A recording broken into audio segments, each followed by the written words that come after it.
Good afternoon बच्चों, कैसे हैं आप सब। उम्मीद करते हैं आप सभी अच्छे होंगे। मैं धनंजय कुमार, जिला शिक्षा विभाग गोपालगंज के ऑफिशियल यूट्यूब चैनल पर आपका हार्दिक स्वागत करता हूं। तो बच्चों, आज मैं आप लोगों के सामने एक नए चैप्टर, एक नए कंसेप्ट के साथ हूं।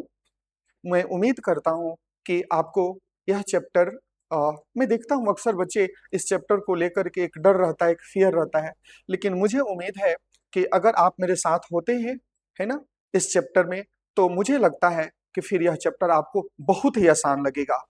और ऐसे भी मैं बात करूं तो यह चैप्टर हमारे लिए डेली लाइफ की एंगल से देखें, उपयोगिता यूटिलिटी के एंगल से देखें, तो इलेक्ट्रिसिटी हमारे लिए ऐसे ही बहुत महत्वपूर्ण है। इसमें थोड़ी सी समझने समझाने में परेशानी इसलिए होती है क्योंकि यह कंक्रीट कम एब्स्ट्रैक्ट ज्यादा है। ठीक है, तो हम यहाँ पर संकल्पनाओं को समझने के लिए अपने अंडरस्टैंडिंग का उपयोग करेंगे बच्चों। तो जैसा कि आपके सामने है, चैप्टर का नाम है इलेक्ट्रिसिटी। हम इसमें आज आगे बढ़ेंगे और देखते हैं आज हम लोग कहां तक स्टडी कर पाते हैं बच्चों। तो इलेक्ट्रिसिटी जो टर्म है वह ग्रीक भाषा इलेक्ट्रॉन से बनी, जहां इलेक्ट्रॉन का ये जो स्पेलिंग है, आप लोग अगर पहली बार अगर देख रहे हैं तो आप सोच रहे होंगे कि यह इलेक्ट्रॉन का स्पेलिंग सर ने गलत लिख दिया है। तो बच्चों, मैं बताऊं, ये गलत नहीं है। एक्चुअली जो इलेक्ट्रिसिटी ये जो टर्म बनी वो इसी ग्रीक भाषा के इलेक्ट्रॉन से बनी। मैं बोल रहा हूं कि इलेक्ट्रिसिटी शब्द की जो उत्पत्ति हुई वो ग्रीक भाषा के इसी इलेक्ट्रॉन शब्द से हुई। अब कैसे इस इलेक्ट्रॉन से इस इलेक्ट्रिसिटी का उत्पत्ति हुआ, अब हम लोग आगे के स्लाइड्स में देखेंगे। यहां पर आप देख रहे होंगे कि इलेक्ट्रॉन है ना, और मैंने यहां पर एक फॉसिल का फोटो बनाया हुआ है और इसका नाम लिखा है हमने एम्बर, जिसको हिंदी में कहरुआ कहा जाता है बच्चों। तो यह जो इलेक्ट्रिसिटी है इसका रिलेशन किससे है? इलेक्ट्रॉन से है। और इस इलेक्ट्रॉन का जो रिलेशन है वो किससे है बच्चों? एम्बर से है। और यह एम्बर क्या है? तो एक प्रकार का फॉसिल है बच्चों। कैसा कैसा फॉसिल है?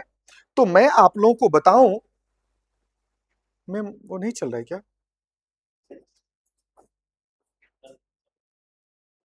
तो इस प्रकार क्या हुआ बच्चों कि यह जो फॉसिल है, एम्बर जो है, अगर हम बात करें तो आप देखेंगे बच्चों कि इस एम्बर में, यह जो एम्बर है, यह कुछ प्रजाति के पौधे हैं, जब उनमें बाहरी इंजुरी होती है, उनके जो बार्ड्स होते हैं, उनकी जो छाल होती है कटफट जाती हैं, तो वो एक प्रकार के तरल पदार्थ स्रावित करते हैं। और वही तरल पदार्थ रेजिन जो है ना, फॉसिलाइज्ड होकर, ड्राई अप होकर के, अगर वो फॉसिलाइजेशन प्रोसेस में चला गया तो एक हार्ड रॉक लाइक रचना में, स्ट्रक्चर में तब्दील हो जाता है। उसी को हम लोग क्या बोलते हैं बच्चों? एम्बर बोलते हैं। तो आपको ध्यान क्या रखना है कि इलेक्ट्रिसिटी शब्द की जो उत्पत्ति है वो ग्रीक भाषा के इस इलेक्ट्रॉन से हुई। और इस इलेक्ट्रॉन का जो रिलेशन है वो किससे है बच्चों?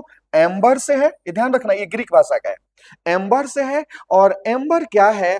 तो एक विशेष प्रजाति के पौधों से निकला हुआ जो रेजिन है उसके फॉसिलाइजेशन से यह एम्बर बनता है। तो किस प्रकार इस एम्बर से इलेक्ट्रॉन और इलेक्ट्रॉन से इलेक्ट्रिसिटी बना, इसको सबसे पहले हम लोग समझने का प्रयास करते हैं और आगे बढ़ते हैं बच्चों। आगे बढ़े हम तो आप देखेंगे, इसी इलेक्ट्रिसिटी को हिंदी में आप लोग क्या बोलते हो? विद्युत बोलते हो। तो चलो देखते हैं, जैसा कि मैंने आप लोगों को बताया बच्चों कि यह एम्बर, जिसे हिंदी में कहरुआ कहते हैं, प्राचीन काल के पेड़ों के कठोर और जीवाश्मीकृत फॉसिलाइज्ड रेजिन, किससे बच्चों? फॉसिलाइज्ड रेजिन को कहा जाता है। मतलब जैसा कि मैंने शुरू में ही बताया बच्चों कि कुछ प्रजाति के जो पौधे हैं उनके जब उनको इंजुरी होती है, उनके बार्क कट फट जाते हैं, तो उनसे जो निकला हुआ, उनसे जो स्रावित तरल पदार्थ है, वही तरल पदार्थ जीवाश्मीकृत होकर के क्या बनाता है, एक जो ठोस पदार्थ का निर्माण करता है। उसी ठोस पदार्थ को हम एम्बर कहते हैं, कहरुआ कहते हैं बच्चों। अब उस एम्बर की उत्पत्ति कैसे हुई तो देखेंगे। तो फॉसिलाइजेशन का काम जो होता है बच्चों, वो 2 साल, 4 साल, 5 साल, 10 साल में तो नहीं होता, लाखों साल लगते हैं उसके लिए। तो आगे देखें हम, तो लाखों साल पहले जब कुछ प्रजाति के पेड़ों की छाल में चोट लगती थी, तो वो सुरक्षा के लिए एक चिपचिपा पदार्थ, गोंद या रेजिन स्रावित करते थे। समय के साथ यह पदार्थ दब गया और रासायनिक बदलाव के कारण जमकर सख्त पत्थर जैसी रचना बन गई। इसी को हम लोग किस नाम से जानते हैं, एम्बर के नाम से जानते हैं। अब कई बार कंफ्यूजन क्या होता है, होता था शुरू में कि यह एक सामान्य पत्थर या खनिज है, मिनरल है, जबकि बाद में जब इसका केमिकल एनालिसिस हुआ तो पता चला कि भाई यह मिनरल नहीं है, यह पत्थर नहीं है, बल्कि एक ऑर्गेनिक मैटर है, ऑर्गेनिक मटेरियल है। तो बच्चों, बिना कंफ्यूजन के जो भी चीजें हमें प्लांट, एनिमल्स या माइक्रोब से प्राप्त होती है, वो सब ऑर्गेनिक मटेरियल्स होते हैं, वो सब ऑर्गेनिक नेचर के होते हैं। तो चूंकि यह भी प्लांट से मिला था, तो यह भी एक प्रकार का ऑर्गेनिक मटेरियल है, जो लाखों वर्षों में स्वाभाविक रूप से ठोस और कठोर बना है। तो यहां पर आपके सामने हमने एक फोटो रखा है, किसका, रेजिन का, जो सॉलिड पत्थर के रूप में आपको दिख रहा है। और यहाँ पर कुछ इंसेक्ट्स भी नजर आ रहे हैं। एक्चुअली हुआ क्या बच्चों, कि जब यह रेजिन चिपचिपा होता है, स्टिकी होता है, उस सॉलिडिफिकेशन के क्रम में कुछ इंसेक्ट्स गलती से उस पर बैठ गए, तो उनके पंख पैर उससे चिपक गए, बेचारे उनको अपनी प्राण गंवानी पड़ी, और फिर वो इसी के साथ में वो भी फॉसिलाइज्ड हो गए। तो वैसे ही उनके भी इंप्रेशंस, उनके भी रिमेन्स इस पर देखने को अक्सर मिल जाते हैं बच्चों। तो ये था, आप लोगों ने एम्बर के बारे में जाना। किसके बारे में, एम्बर के बारे में, जिसको हम लोग क्या कह रहे हैं हिंदी में, कहरुआ। आगे बढ़ते हैं बच्चों।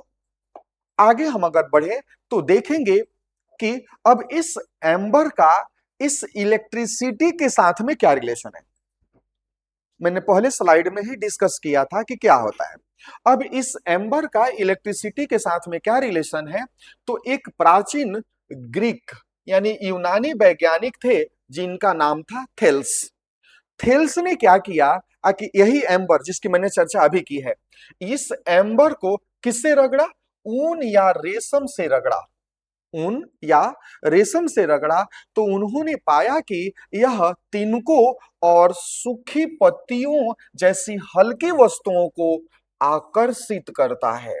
आप आजकल अक्सर यह एक्सपेरिमेंट, यह एक्टिविटी आप लोग भी करते हो, सूखे बालों से कंघी वगैरह, पेन वगैरह को रगड़ करके और पेपर के छोटे छोटे टुकड़ों को आप डेस्क पर, मेज पर रख देते हो, और दूर से ही वह पेपर के टुकड़े को अपने तरफ खींच लेता है। मतलब बिना कांटेक्ट में ले गए वह कंघी, वह पेन उन पेपर को, टुकड़ों को अपने तरफ अट्रैक्ट कर लेता है, आकर्षित कर लेता है। यही काम किसने देखा, तो थेल्स ने देखा। कैसे देखा, तो वही एम्बर जिसके बारे में हमने चर्चा किया था, उसी एम्बर को रेशम से रगड़ा, किसे रगड़ा, रेशम से रगड़ा या फिर ऊन से रगड़ा, और रगड़ करके देखा तो हल्की चीजों को उसमें अट्रैक्ट करने का गुण आ गया। ग्रीक भाषा में एम्बर को क्या कहा जाता है, इलेक्ट्रॉन कहा जाता है। ध्यान रखो, इलेक्ट्रॉन का स्पेलिंग यहाँ पर क्या है, के है बच्चों। आप इलेक्ट्रॉन का जो स्पेलिंग लिखते हो वो क्या होता है, यह होता है ना, इलेक्ट्रॉन। लेकिन यहां पर क्या है बच्चों, के। तो क्या ध्यान रखना है कि एम्बर को ही ग्रीक भाषा में क्या कहा गया, इलेक्ट्रॉन कहा जाता था। और इसी खोज एवं गुण के आधार पर इलेक्ट्रिसिटी शब्द की उत्पत्ति हुई। तो हमारे बच्चों ने समझ लिया कि यह जो इलेक्ट्रिसिटी टर्म आया वो किस प्रकार आया। इसका लिंकिंग ग्रीक भाषा से है ना बच्चों, यूनानी भाषा से है। आगे बढ़ते हैं हम लोग। अब बच्चों, आवेश की अवधारणा, कंसेप्ट ऑफ चार्ज की बात करेंगे बच्चों। तो मुझे लगता है आप सबको यह जानकारी है कि संसार में जितने भी मैटर्स होते हैं वो सब पार्टिकुलेट इन नेचर होते हैं, और वो जो पार्टिकल्स होते हैं, है ना, जो मटेरियल्स नॉन लिविंग चीजों के जो बिल्डिंग ब्लॉक सब्सटेंस होते हैं, वो क्या होते हैं बच्चों? एटम होते हैं, जिसे आप लोग परमाणु बोलते हो। क्या बोलते हो? परमाणु बोलते हो बच्चों। जितने परमाणु होते हैं वो मोर और लेस स्फेरिकल इन शेप होते हैं बच्चों। एक रफ आइडिया हमें एटम के बारे में लेना होगा, तब जाकर के हम आवेश की अवधारणा को, कंसेप्ट ऑफ चार्ज को समझ पाएंगे। तो मैंने कहा कि संसार में जितनी भी चीजें होती हैं वो सब एटम्स की बनी होती है बच्चों। और यह एटम्स कैसे होते हैं? तो मोर और लेस स्फेरिकल इन शेप होते हैं। कैसे होते हैं? बॉल जैसे, सिक्का जैसे नहीं। सिक्का जो होता है, कॉइन जो होता है, स्फेरिकल नहीं होता है, वो फ्लैट होता है। हम गेंद की बात कर रहे हैं बच्चों, स्फेरिकल की बात कर रहे हैं। अब इस स्फेरिकल शेप एटम के अंदर एक सेंट्रली प्लेस्ड छोटा और स्फेयर होता है, जिसे हम लोग केंद्रक या फिर न्यूक्लियस बोलते हैं। क्या बोलते हैं? न्यूक्लियस बोलते हैं। और इस केंद्रक के अंदर आप लोगों को पता है, बोलो कौन कौन से सब एटॉमिक पार्टिकल्स पाए जाते हैं? तो शायद आप लोगों को ध्यान में होगा कि इस न्यूक्लियस के अंदर प्रोटॉन्स पाए जाते हैं, इस न्यूक्लियस के अंदर न्यूट्रॉन्स पाए जाते हैं। और फिर इस न्यूक्लियस के चारों तरफ सर्कुलर रूम्स होती हैं, कमरे होती हैं, ऑर्बिट्स होती हैं, सेल्स होती हैं, जिसे हम लोग जिसके अंदर जो होते हैं इलेक्ट्रॉन्स जो होते हैं वो क्या होते हैं? डिस्ट्रीब्यूटेड होते हैं, वितरित होते हैं ये इलेक्ट्रॉन्स। तो बच्चों, मेनली अगर हम बात करें तो एक जो एटम होता है वह तीन तरह के पार्टिकल से मिलकर बना होता है। अगर मैं उनके नाम की बात करूं तो पहला नाम आता है इलेक्ट्रॉन्स, दूसरा प्रोटॉन्स एंड तीसरा न्यूट्रॉन्स आता है। ये चूंकि तीनों पार्टिकल्स लगभग सभी एटम्स में पाए जाते हैं, इसलिए इन पार्टिकल्स को fundamental particles of the atom कहते हैं। वैसे ही जैसे अगर हम मनुष्य हैं तो कम से कम तीन चीजें हमें चाहिए: रोटी, कपड़ा और मकान। इन तीनों के बिना हमारा सरवाइव करना, रहना मुश्किल है बच्चों।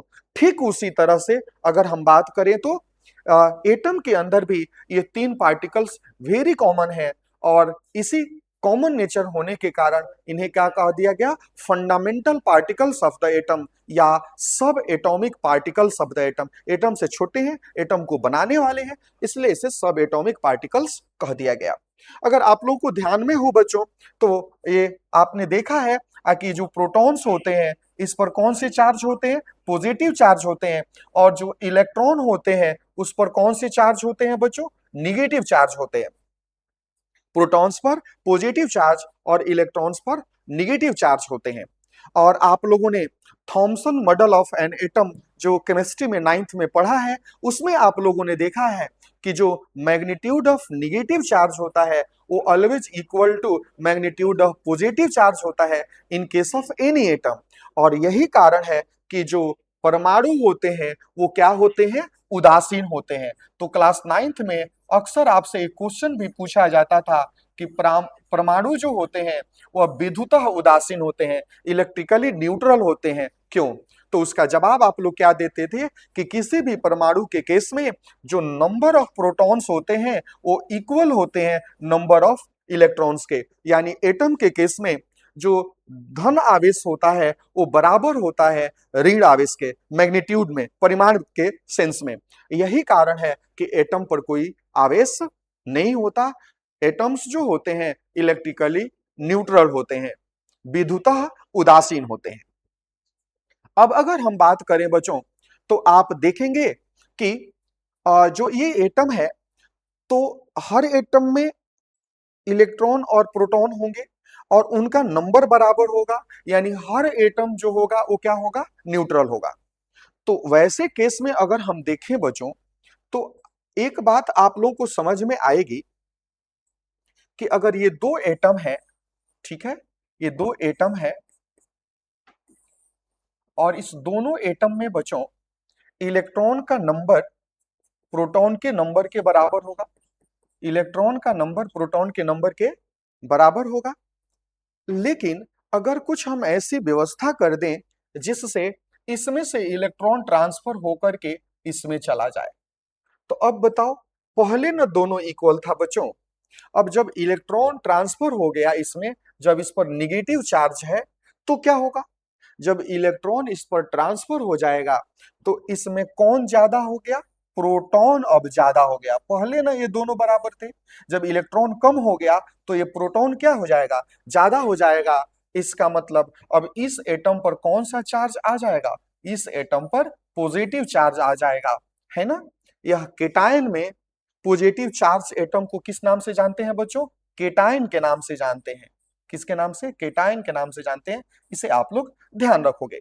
अब क्या हुआ, यहां भी इलेक्ट्रॉन का नंबर प्रोटॉन के नंबर के इक्वल था, लेकिन जैसे ही इलेक्ट्रॉन इसमें आ गया, अब किसका नंबर ज्यादा हो गया? इलेक्ट्रॉन का नंबर ज्यादा हो गया। और इलेक्ट्रॉन का नंबर ज्यादा हो गया तो इस एटम पर कौन सा चार्ज आ जाएगा बच्चों? तो यह निगेटिव चार्ज आ जाएगा। यह क्या बन जाएगा? यह एटम आपको एनायन बन जाएगा। क्या बन जाएगा? यह एनायन बन जाएगा। यानी चार्ज, कोई ऑब्जेक्ट चार्ज्ड है कि यह नहीं है, यह निर्धारित होता है कि जो इलेक्ट्रॉन्स है वह प्रोटॉन के कंपैरिजन में ज्यादा है कि कम है। अगर प्रोटॉन के कंपैरिजन में इलेक्ट्रॉन्स कम है तो कौन सा चार्ज आ जाएगा उस पर? पॉजिटिव चार्ज आ जाएगा। और अगर इलेक्ट्रॉन ज्यादा हो जाएंगे तो कौन सा चार्ज आ जाएगा उस पर? निगेटिव चार्ज आ जाएगा। तो चार्ज का कंसेप्ट क्या है ये आप लोगों ने समझ लिया। अब हम आगे बढ़ते हैं बच्चों। एक बात हमेशा आप लोग ध्यान रखो, जब भी आप वीडियोस देखते हो ना किसी भी सब्जेक्ट का, तो पेन एंड पेपर को हमेशा साथ में रखो, है ना? और कुछ चीजें मिलेंगी जिसको नोट करते जाओ। अगर नहीं समझ में आता है तो फिर दोबारा वीडियो को देखो, दोबारा देखोगे, फिर उसी वीडियो से आपको कुछ नई चीजें मिल जाएंगी बच्चों। तो आगे बढ़ते हैं। यहां पर देखेंगे हम लोग कि क्या है भाई। तो इन चीजों को देखें, हमने पढ़ा है कि जब दो कुचालक वस्तुएं जैसे कांच ले लें और रेशम ले लें, या फिर एबोना कांच को, कांच और रेशम लेकर के कांच को रेशम से रगड़ दें, एबोनाइट ले ले और फर ले ले और एबोनाइट को फर से रगड़ दें, तो आपस में जब रगड़ा जाता है तो रगड़ने से क्या हो सकता है? तो रगड़ने से ये हो सकता है कि जो एटम के जो बाहरी सेल्स होते हैं उसमें जो प्रेजेंट इलेक्ट्रॉन होते हैं वो कई बार क्या होते हैं कि एक चीजों से दूसरे चीजों पर ट्रांसफर हो जाते हैं। जब जैसे ही ट्रांसफर होंगे तो आपको पता है कि जिसमें से निकला है वह भी चार्ज्ड हो जाएगा, और इलेक्ट्रॉन जिसमें गया है वह भी चार्ज्ड हो जाएगा। जिसमें से इलेक्ट्रॉन निकला है वह पॉजिटिवली चार्ज हो जाएगा, वह धनायन के रूप में कन्वर्ट हो जाएगा, और जिसमें गया है वह ऋणायन के रूप में, निगेटिवली चार्ज्ड पार्टिकल के रूप में कन्वर्ट हो जाएगा। तो कहता है जब वस्तु इलेक्ट्रॉन क्या होता है, जब आपस में रगड़ते हैं तो एक वस्तु से दूसरे वस्तु में इलेक्ट्रॉन का ट्रांसफर, स्थानांतरण होता है, और वस्तु जो इलेक्ट्रॉन प्राप्त करती है वह निगेटिवली चार्ज्ड हो जाती है, और जो वस्तु इलेक्ट्रॉन को खोती है वह क्या हो जाती है? पॉजिटिवली चार्ज्ड हो जाती है। यह आप लोग जान गए हैं, समझ गए हैं बिना किसी कंफ्यूजन के। अब हम आगे बढ़े तो अगर आपसे कोई पूछता है कि यह आवेश जो होते हैं वह कितने प्रकार के होते हैं, तो इसका भी जवाब आप बड़ी आसानी से दे पाएंगे कि यह आवेश दो प्रकार के होते हैं, धनावेश पॉजिटिवली पॉजिटिव चार्ज और ऋणावेश निगेटिव चार्ज। तो ये चार्ज कितने तरह के हो गए? पॉजिटिव चार्ज और निगेटिव चार्ज। पॉजिटिवली चार्ज जो एटम होता है उसे हम क्या बोलते हैं? केटायन बोलते हैं। और जो निगेटिवली चार्ज जो एटम होता है उसे हम ऋणायन या फिर एनायन कहा जाता है इंग्लिश में। आगे बढ़ते हैं बच्चों। तो अब जब आवेश की बात हो ही रही है, चार्ज की बात हो ही रही है, तो क्या यह चार्ज फिजिकल क्वांटिटी है? तो डेफिनेटली यह फिजिकल क्वांटिटी है, यह एक भौतिक राशि है। तो भौतिक राशि किसको कहते हैं? तो वह कोई भी चीज जिसका मेजरमेंट हो सकता है, जिसको हम क्वांटिफाई कर सकते हैं, उसे हम क्या कहते हैं कि वह फिजिकल क्वांटिटी है, वह भौतिक राशि है। तो आवेश को भी हम मेजर कर सकते हैं, आवेश का भी मेजरमेंट होता है, इसलिए यह एक फिजिकल क्वांटिटी है। और फिजिकल क्वांटिटी हो गई तो इसका कुछ यूनिट होगा। बच्चों यूनिट का क्या मतलब होता है? अब जैसे मान लो इस कमरे के इस कॉर्नर में इतना सारा आलू रखा हुआ है, और मैं पूछूं कि इस आलू का क्वांटिटी क्या है, मैग्नीट्यूड क्या है, परिमाण क्या है, तो आप क्या करोगे? लीटर लाओगे जो कंटेनर होता है, या फिर मीटर लाओगे? नहीं, तो आप तराजू और केजी है ना लेकर के आओगे, बाट लेकर के आओगे, और उसे देख लोगे, कहोगे सर 5 केजी 10 केजी है। अगर बाल्टी में दूध रखे हुए हैं तो क्या करोगे? उसको लीटर में नापोगे कि मीटर में मेजर करोगे कि केजी में मेजर करोगे? तो डेफिनेटली आप उसको लीटर में मेजर करोगे। तो जो अलग अलग भौतिक राशियां होती हैं, उनके मापन के लिए हम अलग अलग यूनिट्स का, अलग अलग इकाइयों का इस्तेमाल करते हैं। तो जो आवेश होता है उसको कैसे मेजर किया जाता है? तो आवेश को मेजर करने के लिए हम कुलंब यूनिट के रूप में कुलंब का इस्तेमाल करते हैं। किसका? कुलंब का। जो आवेश का एसआई मात्रक होता है उसे क्या होता है? कुलंब होता है, और उसे हम कैपिटल सी से डिनोट करते हैं। कुलंब एक साइंटिस्ट का नाम था, जिसके आधार पर इस का यूनिट का नाम भी हमने क्या रख दिया? कुलंब। ठीक है।